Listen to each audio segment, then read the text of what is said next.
Hello students, welcome to I exam B. Student my name is Kailash Tiwari and दोस्तों अपनी आज की इस वीडियो में हम डिस्कस करने वाले हैं कि जो हमारे एग्रीकल्चर एग्जाम्स चल रहे हैं, कम्पिटिटिव एग्जामिनेशन, उसमें क्या कंपटीशन लेवल है, स्टूडेंट्स जनरली किस टाइप के फॉर्म फिल कर रहे हैं, नंबर ऑफ वैकेंसीज ज़्यादा होने पे क्या होता है, नंबर ऑफ वैकेंसीज कम होने पे क्या होता है। ये बेस्ड ऑन सीसीआई के एप्लीकेशंस नंबर और एनएससी के एप्लीकेशन नंबर के बेसिस पे हम डिस्कस करेंगे। ये आज किसी स्टूडेंट ने सीसीआई की एक आरटीआई शेयर की थी, उसके बेसिस पे मैं ये डेटा लेकर आया हूँ। साथ ही साथ एनएससी का डेटा कुछ दिन पहले हमने डिस्कस किया था और ये वेबसाइट पर अवेलेबल है, तो उसके बेसिस पे हम डिस्कस करेंगे। तो आप देखेंगे सीसीआई में जो पोस्ट आई थी जूनियर कमर्शियल एग्जीक्यूटिव की, उसका एग्जामिनेशन ऑलरेडी हो चुका है। उसमें जनरल कैटेगरी के लिए 35 वैकेंसीज थी, ओवरऑल 81 वैकेंसीज थी। आप देखिए ओवरऑल यहाँ पे जो टोटल एप्लीकेशन थे वो नियर अबाउट 10,000 फिल हुए थे, 10,913 आई थिंक। एंड इसमें जनरल स्टूडेंट्स अगर आप देखेंगे 2,215 स्टूडेंट्स ने अप्लाई किया था और देने कितने गए, सिर्फ 1,321। तो आप हमेशा एक चीज़ देखिए कि जितने भी स्टूडेंट्स अप्लाई करते हैं उसके लगभग 50 या फिर 60% स्टूडेंट्स एग्जाम देने जाते हैं। हर एक कैटेगरी में आप देख सकते हैं। एससी कैटेगरी में 2,500 स्टूडेंट्स ने फॉर्म फिल किया था, 1,200 देने गए। 876 ने फॉर्म फिल किया था एसटी में, 420 देने गए। 4,300 स्टूडेंट्स ने ओबीसी में अप्लाई किया था, 2,910 देने गए। ईडब्ल्यूएस में 889, 640। तो आप देख सकते हैं नियर अबाउट 50-60, किसी कैटेगरी में थोड़ा सा ज़्यादा हो सकता है, अदरवाइज नॉर्मली ट्रेंड यही रहता है क्योंकि किसी में 50 से भी कम रहेगा। सो आप देख सकते हैं कि एप्लीकेशंस फिल कर देने का मतलब ये नहीं होता कि कंपटीशन बढ़ गया है। ओके, कभी भी मैं हमेशा कहता हूँ कि उस डेटा से घबराना नहीं है। अब यहाँ पे एक चीज़ और है, अब आप देखिए कंपटीशन क्या है। यहाँ पे 35 वैकेंसीज हैं और कितने बच्चों ने एग्ज़ाम दिया, ये अपीयर वाले स्टूडेंट हैं, 1,321 स्टूडेंट ने दिया। तो एक वैकेंसी के अगेंस्ट आप देखेंगे कितना कंपटीशन हुआ, लगभग 35 या 40 स्टूडेंट्स का कंपटीशन है एक वैकेंसी के अगेंस्ट में। अब इसी कंपटीशन को इमेजिन कीजिए एफसीआई एजी3 की जब वैकेंसीज आई थी कितना था, 300 600 एक वैकेंसी के अगेंस्ट में। तो जनरली क्या होता है कि जब हमें वैकेंसी ज़्यादा दिखती हैं हम फॉर्म फिल करते हैं, हमें लगता है कि ज़्यादा चांसेस हैं, और जहाँ पे वैकेंसीज कम दिखती हैं हम सोचते हैं कि यहाँ पे फॉर्म फिल करके क्या फ़ायदा, वैकेंसीज कम है। अब देखिए रिलेटिवली कंपटीशन कहाँ पर ज़्यादा होता है, ये चीज़ थोड़ा सा समझने की, क्योंकि ये भी एफसीआई एजी3 के लेवल की ही जॉब है। अब जो भी ये है PSUs हैं और जो ग्रेड पे है वो उसी के इक्विवेलेंट है।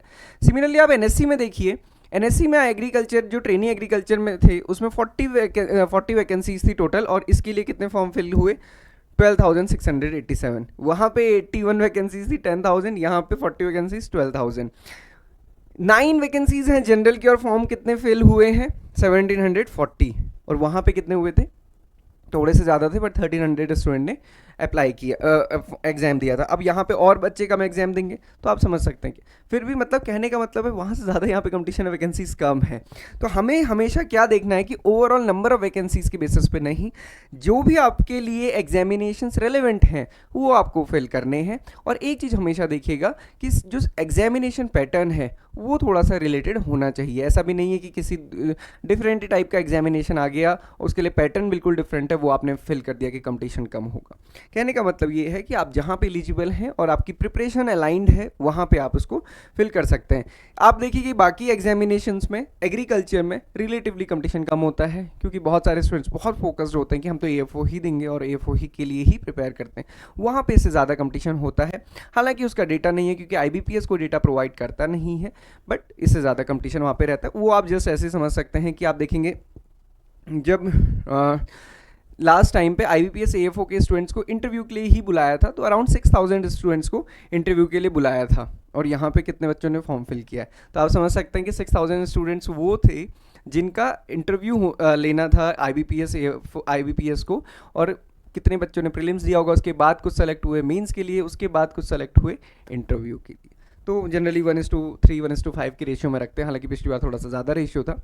तो ये चीज़ें इसमें हैं। तो कहने का मतलब ये है कि हमें बहुत स्पेसिफिक नहीं होना, थोड़ा सा डाइवर्स भी देखते हुए चलना है, कंपटीशन को भी देखना है, समझना भी है, अपॉर्चुनिटीज़ देखते रहनी है कि आपके लिए कौन सी अपॉर्चुनिटीज़ बनती रहती हैं। हालांकि ये एग्जामिनेशन तो अभी जा चुके हैं, मतलब फॉर्म फिलिंग डेट भी जा चुकी है, CCI का एग्जामिनेशन हो चुका है।